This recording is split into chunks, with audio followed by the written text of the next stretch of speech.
Bonsoir à tous. Un grand merci à l'équipe de Quincy de m'accueillir chez eux pour essayer de faire un petit peu le lien entre tout ce qui a été dit depuis le début de cette émission et vous parler de notre monde merveilleux de l'anesthésie très distale pour la chirurgie de la main qu'on pourra extrapoler au pied mais qui n'est pas notre habitude chez nous. Alors le panorama classique de la chirurgie de la main, c'est plutôt sur la partie gauche de la diapositive, le bloc axillaire ou les blocs tronculaires pour certains centres, pour des chirurgies qui sont réalisées sous garrot.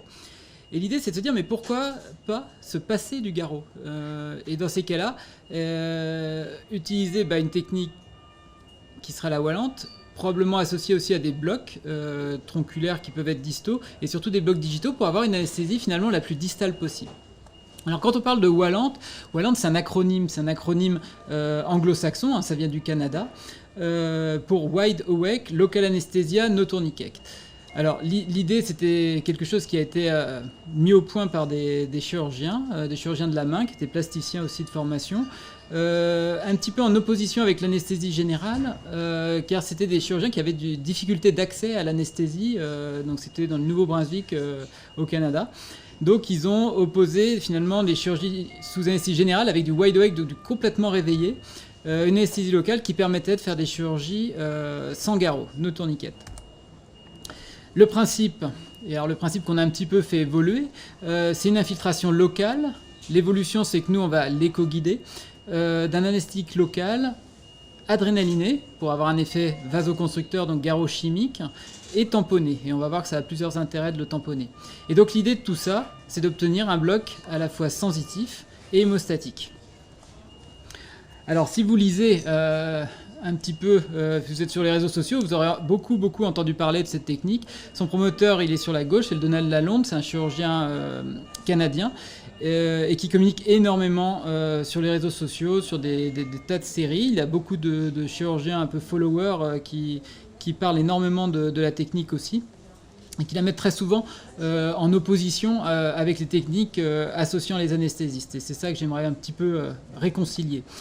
Pourquoi il faut s'y intéresser quand même, c'est que c'est pas parce que c'est une chirurgien que c'est une mauvaise idée. Donc il y a, comme souvent, il y a beaucoup de très bonnes idées qui sont nées de la chirurgie et des chirurgiens. Que notre ALR traditionnelle, et ça on l'a vu dans les topos précédents, et en partie celui de Davy, elle est pas parfaite. On a des limites, on n'arrive pas à avoir une reproductibilité parfaite et un niveau de satisfaction toujours parfait. Le garrot pneumatique, c'est un problème, et ça je pense que vous l'avez tous expérimenté. C'est la partie la plus inconfortable pour le patient, c'est le garrot, et ça peut être très rapidement inconfortable dès le moment où on le gonfle. Cette technique de wallante, on va pouvoir l'associer nous à ce qu'on sait faire déjà, des blocs plexiques, des blocs tronculaires, et puis organiser comme ça des analgésies prolongées pour des chirurgies douloureuses, et pourquoi pas mettre des cathéters pour pouvoir prolonger cette analgésie au-delà de 24 heures. Et puis peut-être aussi pour ne pas perdre la main, parce que c'est un moyen quand même de continuer à faire cette activité, qui est une activité intéressante. Alors on va repasser très vite sur ces considérations-là, mais le bloc axillaire, même si on est très bon, c'est pas 100% de succès. Alors, vous voyez, c'est une étude qui est un petit peu ancienne, mais qui associait déjà le guidage échographique. On voit que le guidage échographique améliorait grandement le succès du bloc axillaire. Mais que néanmoins, et on peut le comprendre à la vision de toute l'anatomie qu'on nous a exposée précédemment, que si on le teste très précisément au prick test, son bloc axillaire au niveau de la main, eh bien, on a des zones de blanc, c'est 80% de succès. Bon, on voit que heureusement, ça permet de réaliser la très grande majorité des chirurgies, parce que là, dans cette série-là, c'était 95% des chirurgies qui étaient réalisées sans sédation. Donc, le bloc axillaire, ça marche bien, mais c'est pas parfait. Les blocs tronculaires se sont beaucoup développés ces derniers temps, alors peut-être pour limiter l'inconfort lié au bloc moteur d'un bloc proximal. Néanmoins, ce sont des blocs qui ne sont pas forcément très confortables pour le patient. Et on voit là sur le diagramme à gauche, hop, on va remettre le petit pointeur, voilà, que une des choses qui était inconfortable, c'est la ponction. Et la ponction, en plus, il y en a plusieurs. Il va falloir multiplier les blocs pour pouvoir avoir une efficacité. Et en particulier, quand on est sur la face palmaire des 3 premiers doigts, il faudra faire au moins 2 blocs. Et donc, on a 2 ponctions, et ça peut être inconfortable. On voyait dans cette série-là qu'il y avait quand même des infiltrations de compléments réalisées par le chirurgien, parce que, comme on l'a vu plus tard, et puis que je vais reciter, mais on a des zones de blanc dans les territoires cutanés. Un petit point intéressant, c'est que finalement, la sédation ou l'EMLA n'apportait pas grand-chose au confort du patient pour la réalisation des ponctions. Et ça, c'est un petit peu ce qu'on a vu aussi dans notre expérience, c'est que l'EMLA, finalement, ajoute une espèce de prédisposition un petit peu négative à la ponction quand elle est mise en place avant l'intervention et pas forcément nécessaire. Une autre étude, alors... ce que vous a montré déjà Davy, mais j'ai regardé sous un autre angle sur le garrot, qui était donc positionné sur des volontaires sains. Ils avaient comparé 2 niveaux de pression. Je m'étais plutôt moins intéressé à toute la sémiologie de ce que décrivaient les volontaires sains lors du gonflement du garrot, du temps où il est laissé en place, et du dégonflement. Et en fait, on voit que c'est quand même beaucoup d'adjectifs très synonymes d'inconfort, car le garrot, dès qu'on le gonfle, finalement, voilà, pression. Ensuite, c'est des picotements, une anesthésie par l'ischémie qui s'installe, une paralysie musculaire. Et finalement, quand on le relâche, il y a un soulagement initial, mais c'est pas fini. Et ils vont continuer à décrire de la chaleur, qui tourne même à la brûlure, des chatouilles, une douleur lancinante qui durait plusieurs minutes, que c'est 7 à 8 minutes après le lâcher du garrot. Donc on voit que le garrot, c'est quand même probablement un des problèmes principaux de la chirurgie de la main. Bon, les variations anatomiques, on ne va pas revenir dessus, mais on a beau réfléchir et se dire on a bien revu notre anatomie, on sait quels sont les nerfs concernés par le doigt que j'ai à opérer, eh bien on peut se faire avoir parce qu'il y a des anastomoses possibles à plusieurs niveaux, au niveau du bras, de l'avant-bras et même de la main, qui peuvent rendre une anesthésie incomplète alors qu'on pense avoir bloqué les bons nerfs. L'autre étude que vous a montré Davy tout à l'heure aussi, que je trouve intéressant sur les volontaires sains, c'est surtout que même si on réalise, et là c'est au tiers moyen de l'avant-bras, un médian, un ulnaire et un radial à des patients, il reste des zones grises qui ne sont pas couvertes et qui sont probablement liées à d'autres nerfs, en grande partie issus du musculo-cutané, mais pas que. Et finalement, ça va être insuffisant et qu'il va falloir rajouter soit une infiltration locale, soit une sédation. Alors si on parle de Wallent, qu'est-ce qu'on met comme anesthésiques locaux? Parce que c'est une question qui est posée souvent.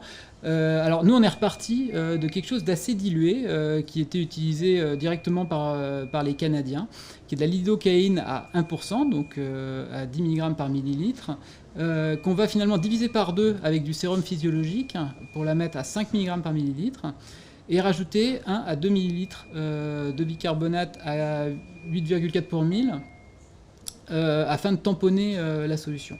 Donc ça permet finalement d'avoir une solution qui va être anesthésique dans sa puissance, et puis de pouvoir s'autoriser des volumes importants, parce que, j'ai rappelé en bas les doses max autorisées. Vous voyez qu'au membre supérieur, les lidocaïne adrénalinée, c'est 500 mg. Il va falloir rester dans ces volumes-là. Alors on s'était intéressé à des solutions diluées au début, parce que dans les descriptions canadiennes à l'aveugle, ils utilisaient des très gros volumes. En fait, on se rend compte que quand on éco-guide son geste, on n'aura pas besoin de ces volumes-là. Néanmoins, c'est toujours intéressant d'utiliser des solutions anesthésiques les moins concentrées possibles, car une grande partie de la toxicité est liée à la concentration, qu'elle soit systémique ou même locale. Donc on aura toujours intérêt à utiliser un anesthésique local le moins concentré possible. Alors l'intérêt de l'alcalinisation dans cette solution, alors déjà c'est le confort de l'infiltration, ça c'était bien connu des chirurgiens plasticiens qui l'utilisent depuis très longtemps pour retirer des carcinomes cutanés et qui infiltrent des solutions tamponnées afin de limiter les picotements et les brûlures.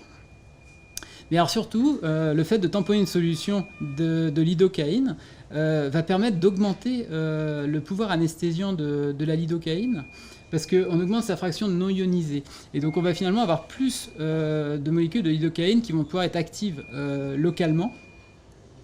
Et donc dans ce papier-là, ils avaient comparé finalement que la lidocaïne à 2%, finalement quand on utilisait de la lidocaïne à 0,3% tamponnée, on arrivait au même niveau d'efficacité. Donc ça a déjà un intérêt, parce qu'on va avoir une efficacité supérieure avec une dose inférieure. Et puis du coup, on va diminuer tous les risques de toxicité, qu'elles soient locales ou systémiques, du fait d'un produit moins concentré. Alors on va en parler un petit peu plus là maintenant, mais il ne faut pas qu'on limite le Wallant à une technique d'anesthésie locale de chirurgien en cravate dans son bureau. Il y a moyen quand même d'en faire quelque chose de beaucoup plus intéressant que ça, parce que ça, même si c'est probablement un intérêt pour certains, je ne pense pas que ce soit notre but. Mais c'est quelque chose qu'on peut faire avec le chirurgien, et qu'il va falloir de toute façon faire avec le chirurgien si on veut que ça réussisse. Parce qu'il faut que le chirurgien soit partant, qui remette un petit peu en cause son dogme du garrot, qu'il accepte une chirurgie donc avec un garrot chimique qui sera forcément un petit peu moins efficace qu'un garrot avec une vidange du membre préalable. Et puis il va falloir se mettre un petit peu d'accord sur qu'est-ce que je fais comme chirurgie et par où je rentre, je traverse la peau. Et donc ça, nous, c'est pour ça qu'on a mis en place, vous voyez, cette feuille de liaison. Alors là, c'est avec un des chirurgiens de la main, qui permet donc déjà pour lui de nous dire ce qu'il aimerait comme technique d'anesthésie pour ce patient. Et puis surtout d'avoir des schémas sur lesquels il va pouvoir noter et entourer la zone réellement opérée. Donc on aura à la fois l'intitulé de l'intervention, mais également la zone d'intervention, histoire d'optimiser la réussite de ce bloc. Nous, on réalise ça dans une salle d'ALR, un petit peu comme ici. C'est par l'anesthésiste, évidemment. Sur un patient qu'on garde scopé et perfusé. Alors, on ne fera pas de sédation systématique. C'est pas parce qu'on anesthésiste qu'on sédate systématiquement. Par contre, on ne se l'interdit pas. S'il y en a besoin, et certains patients en ont besoin, la sédation peut être un bon complément, surtout pour la réalisation de l'anesthésie.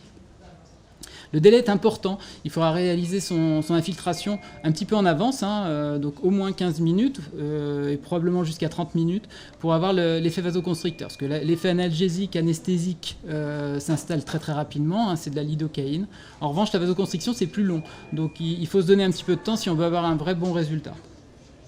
Et chez nous, ils sortent 30 minutes après la fin de l'intervention, il y a une petite surveillance, une collation, et on leur demande toujours d'être accompagnés, ce qui nous permet en fait d'avoir un circuit qui soit le plus robuste possible, qui nous permette finalement d'avoir des patients sédatés ou pas, bloc axillaire ou Wallant, dans le même circuit et qu'on ait un circuit fluide tout au long de la journée. On va éco-guider notre geste. Alors vous voyez que nous on utilise principalement pour le Wallant de la main une petite sonde linéaire à haute fréquence, donc c'est une 18 MHz, qui va nous permettre d'avoir une très bonne résolution de surface et de bien repérer les structures, ce qu'on va voir plus loin, et infiltrer au bon endroit. Donc l'idée c'est qu'en guidant le geste, on utilisera beaucoup un volume d'anesthésique local inférieur. On va être beaucoup plus précis dans son infiltration et le mettre exactement à l'endroit où on a envie. Et puis on va éviter, comme l'a dit Thomas tout à l'heure, d'aller léser des structures qui sont quand même très proches des sites d'injection, donc les nerfs, les vaisseaux, et puis chez nous les gammes de Fechister, ce qu'on s'interdit de rentrer dedans. Alors vous allez dire l'adrénaline, on en a déjà parlé un petit peu, là je vais vous remontrer finalement un petit peu les mêmes études, mais on nous a toujours appris qu'il ne fallait pas utiliser d'adrénaline dans les extrémités, et en particulier dans les doigts, parce qu'on avait des risques de nécrose.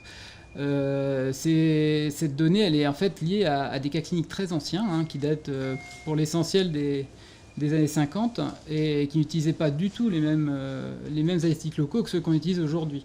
C'était des cas cliniques avec de la cocaïne et de la procaïne adrénalinée, qui étaient donc par eux-mêmes de très puissants vasoconstricteurs, extrêmement acides, parce que certains avaient des pH jusqu'à 2, donc extrêmement acides. Et puis on n'avait pas, dans certaines études, plus des terrains très particuliers avec des risques de nécrose. Dans les séries récentes, donc on vous en a montré une tout à l'heure, mais il y en a plusieurs autres, il n'y a pas de nécrose digitale. Pourtant chez des séries assez larges, qui incluent à la fois de la chirurgie de la main réalisée des anesthésies réalisées par les chirurgiens ou par les anesthésistes. Et finalement, aucune nécrose quand on utilise les produits actuels, les lidocaïnes adrénalinées aux concentrations habituelles. Et puis qu'attention, hein, vasoconstriction, ce n'est pas forcément de la nécrose. La vasoconstriction, c'est ce qu'on recherche. La nécrose, c'est ce qu'on ne veut pas. Et le fait d'avoir une vasoconstriction ne va pas forcément conduire à une nécrose. Alors pour les plus inquiets, il y a un antidote, qui est un antagoniste alpha-adrénergique non sélectif. Donc on va pouvoir injecter si on veut pour antagoniser l'adrénaline et son effet vasoconstricteur en l'injectant en local. Donc vous voyez que sur la présentation n'est pas habituelle chez nous. Hein, c'est quelque chose qui se met dans une carpule, hein, parce que c'est utilisé essentiellement par les dentistes qui font beaucoup d'antagonisation de leurs anesthésies locales de chirurgie de gencive, toujours pareil dans la crainte de la nécrose. C'est très simple à utiliser si on l'utilise. C'est au même endroit et avec le même volume. Donc si on a mis 5 ml d'xylocaïne adrénalinée, on met 5 ml d'Oraverse et ça antagonise. On voit qu'en fait ça accélère énormément le délai de vasoconstriction dans les études. Bon, nous on ne l'a jamais utilisé, on en avait acheté au début de l'activité il y a 6 ans. On ne l'a pas renouvelé quand il s'est périmé parce que finalement on n'y a pas trouvé d'intérêt. Il faut quand même se mettre quelques petites limites. Donc nous, c'est celle qu'on s'est fixée. C'est les terrains vasculaires très précaires, hein, les artériopathies du membre supérieur particulièrement qui sont assez sévères. Les diabètes avec neuropathie très sévère également aussi, parce qu'on se dit finalement d'aller abîmer encore peut-être les petits rameaux distaux nerveux, c'est peut-être pas une bonne idée. Nous, on s'interdit d'injecter dans les gaines de fléchisseurs, parce que finalement, les pressions augmentent très très vite. Quand on prend les pressions dans une gaine de fléchisseur, en particulier des doigts médians, la pression va monter assez vite. Et probablement que c'est un facteur lié à de la nécrose, même s'il n'y a pas vraiment beaucoup de biblio documentés là-dessus. Et puis d'éviter d'injecter dans les pulpes, un peu pour le même problème, c'est qu'on aura un risque de nécrose un peu plus rapide, parce que c'est des tissus qui vont rapidement se tendre. En revanche, le Voalant, ça va devenir une vraie opportunité pour des patients chez qui on ne pourra pas mettre de garrot, par exemple. Donc, c'est ceux qui ont un curage ganglionnaire un peu extensif, un lymphodème déjà préexistant. Les patients, évidemment, porteurs de fistules artério-veineuses. Alors, on a mis anticoagulation curative aussi. C'est pas forcément lié au fait qu'on va arrêter ou non les anticoagulants, c'est qu'on a remarqué, c'est ce qui ressort dans des petites études aussi, que l'hémostase se faisant plus progressivement que quand on gonfle un garrot et qu'on le dégonfle, finalement on aura moins souvent d'hématomes, et en particulier chez les gens sous anticoagulation. Mais en tout cas, voilà, c'est pas un facteur pour permettre de réaliser une anesthésie, parce qu'on sait très bien qu'on peut réaliser un bloc axillaire sous anticoagulant. Et puis nous, on avait vu comme un gros intérêt les gens qui ont un membre unique fonctionnel, parce que ça va leur permettre finalement de récupérer une autonomie beaucoup plus rapidement, du fait d'un bloc moteur inexistant, ou presque, et d'un bloc sensitif très, très localisé. Alors souvent on nous pose la question, quelles interventions ? Chez nous, alors on est peut-être un peu extrémiste, mais toutes les interventions sont possibles sous Voilante.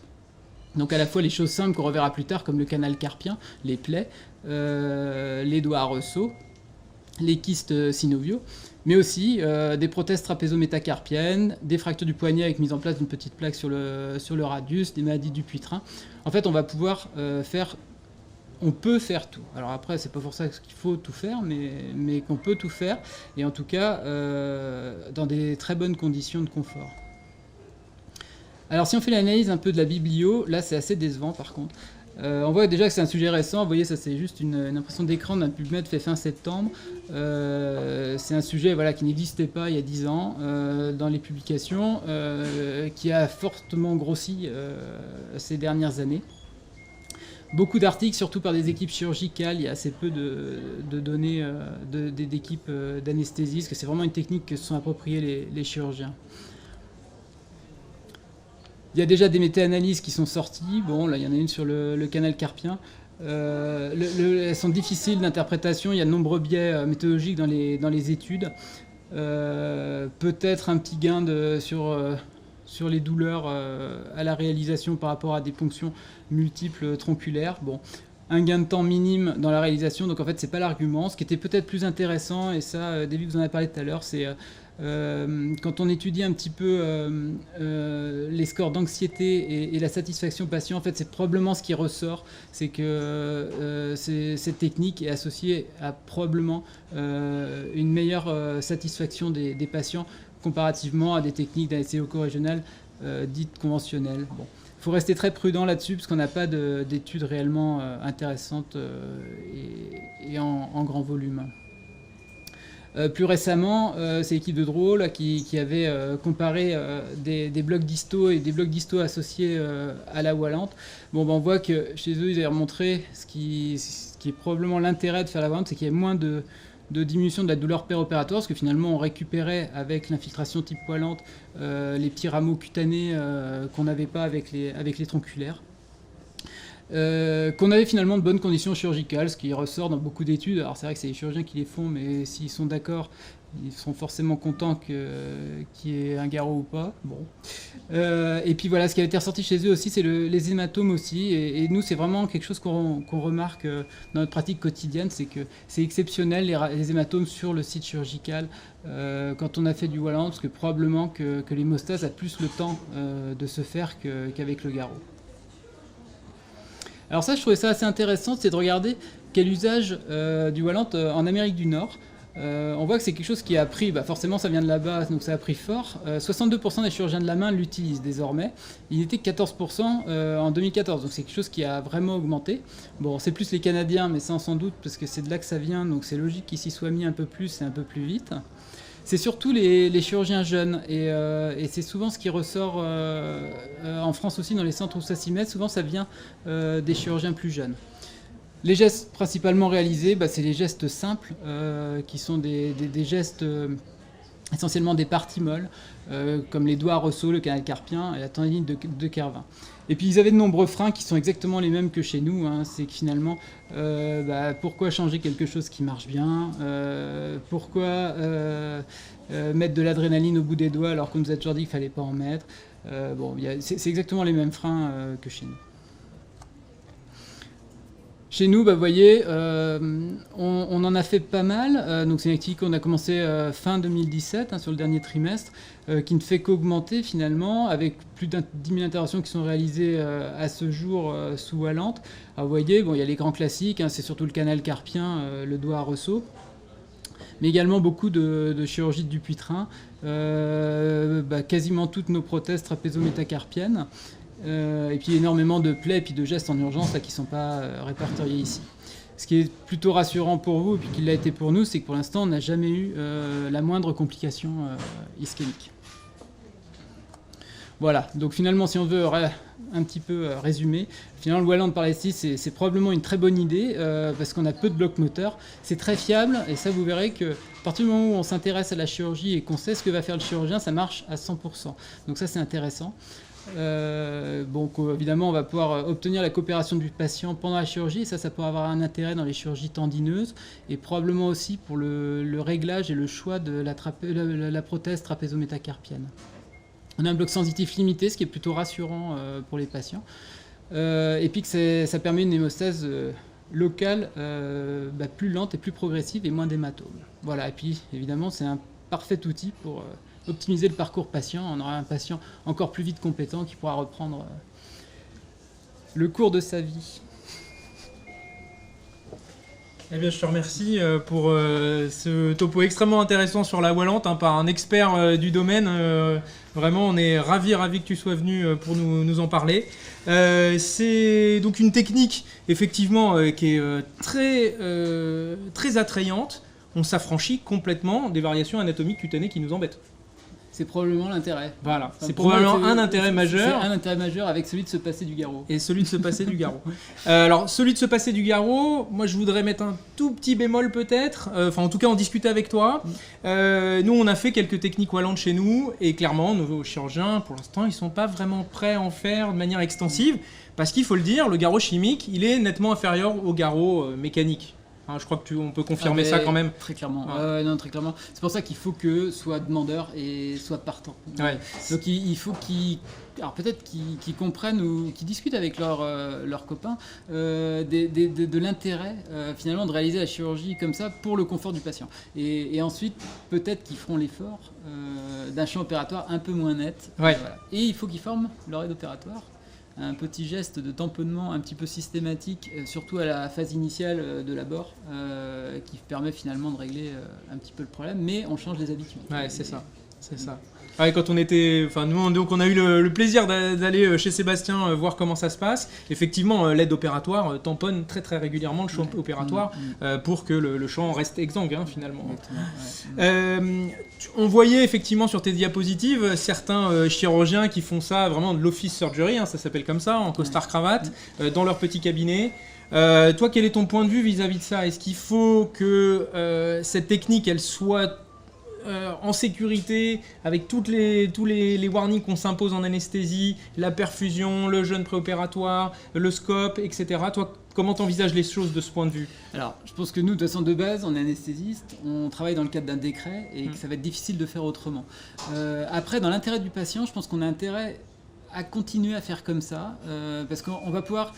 Alors, déjà, éviter les complications, parce que les chirurgiens, même s'ils ne les publient pas, ont des complications, ont des intoxications aux anesthésiques locaux, et donc différents centres où des offices surgery comme ça un petit peu sauvages étaient mis en place, il y a eu des problèmes. Donc c'est possible, même si heureusement c'est rare.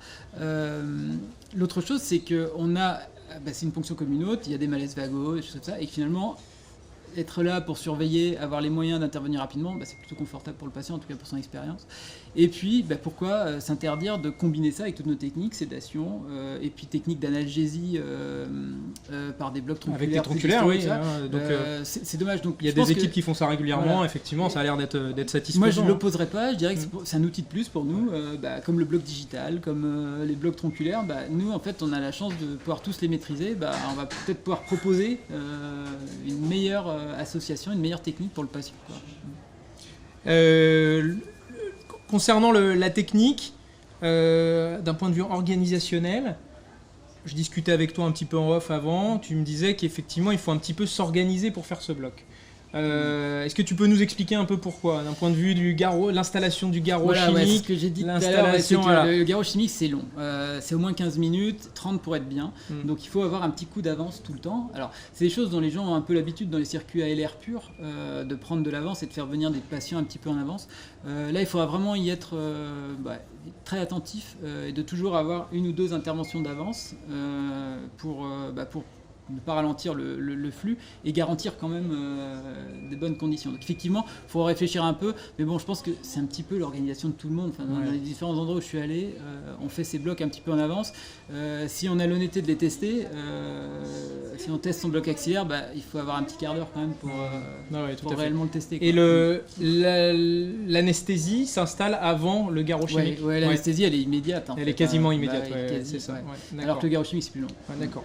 Et tu es à peu près certain de ton garrot chimique quand la main a blanchi? Comment tu estimes ça? Ça c'est très compliqué. Si on a mis de la solution adrénalinée à l'endroit où le chirurgien va ouvrir, il n'y aura pas de saignement. Donc en fait là c'est là où c'est important, c'est de se mettre d'accord de où est la zone d'incision et la zone de dissection en fait par où elle passe. Et à partir du moment où on en a mis là, on est tranquille. Et même si le territoire cutané n'est pas exsangue, tout blanc comme sur la photo qui tourne, là, le petit film qui tourne, on aura quand même un bon résultat si on est au bon endroit. Et donc ce qui est important de comprendre, c'est que nous on a souvent l'habitude de bloquer des nerfs à un endroit pour pas que ça aille plus loin. Là, c'est pas du tout la démarche. Là, on inonde la zone chirurgicale et donc il faut bien connaître ses interventions, bien connaître le... Et je trouve très intéressant, effectivement, sur les demandes d'intervention, que le chirurgien vous signale où est-ce qu'il va inciser. Et ça, c'est après, avec l'habitude, quand on a peu de chirurgiens... on sait à peu près ce qui se passe. Mais dans des centres où c'est un peu plus large, je pense qu'il faut... C'est intéressant de savoir, parce qu'ils ont tous un petit peu des techniques différentes, des abords différents. Donc ça c'est vraiment important, parce que finalement, pour le patient, ce sera quand même assez décevant si jamais il a mal à l'incision, parce que c'est justement ce qu'on veut éviter en faisant ça par rapport à des tronculaires. Donc ce serait dommage. Avec ta solution anesthésique, combien de temps d'anesthésie? Combien de temps d'anesthésie? Alors, c'est long, c'est très C'est long. long. Ouais. Ouais. C'est 6 à 8 heures. Ah oui, quand même. Ouais, donc c'est très long. En revanche, le garrochimique, c'est beaucoup plus court. D'accord. Et là, c'est maximum 1h30. Ah oui. Donc, si on veut avoir un peu plus, il faudra peut-être ne plus diluer. Parce que, Oui, là, bah, t'as du coup, diminué comme de on divise moitié. encore de Ouais, moitié ouais. la dose d'adrénaline et que mettre de la Lido 1, bah, probablement qu'on va gagner un petit peu plus. Alors, c'est pas notre expérience, donc je pourrais pas vous dire combien, mais intuitivement, je pense que ça va augmenter un petit peu la durée du bloc hémostatique, quoi. D'accord. Mais étonnamment, ça dure très longtemps, voilà, bah, du fait de la diminution de la résorption de l'anesthésique locale, puis d'augmentation de sa fraction libre, ce qui fait que finalement, il y a plus d'anesthésiques locaux, c'est plus efficace et ça s'avère moins vite. Donc forcément, ça dure très longtemps.